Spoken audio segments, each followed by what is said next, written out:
Tervist! Täna on mehaanikute seikluspäev ja täna on veidi teistsugune uudis. Vaatame, mis siin toimuma hakkab ja teeme selle terve seikluspäeva läbi ise.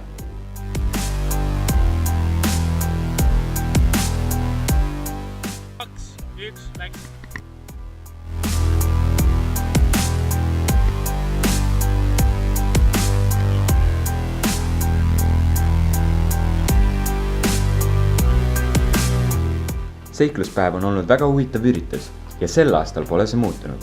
Vaja oli läbida 9 punkti, kus sai vett mõõta olemasolevate vahenditega, lennukeid meisterdada ja lennutada kauguse peale, joota elektriskeemi külge juhtmeid, proovida käsi palli transportimises poolikute torude abil, muuseas ühel inimesel olid silmad kinni seotud, arvata esemete kaugust silma järgi, osa võtta mehaanika teemalises viktoriinis ja aliase mängus, orienteeruda metsas suletud silmade ja juhendajaga ning kiiruse peale autorehv ära võtta ja tagasi panna.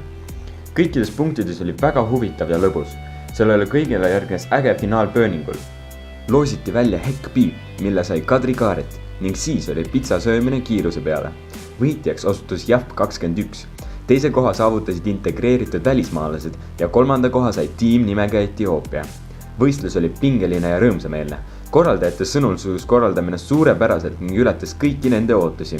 Osales rekordarv meeskondi, 18. Afterparty oli samamoodi ladus ja pakkus kõigile head meelelahutust.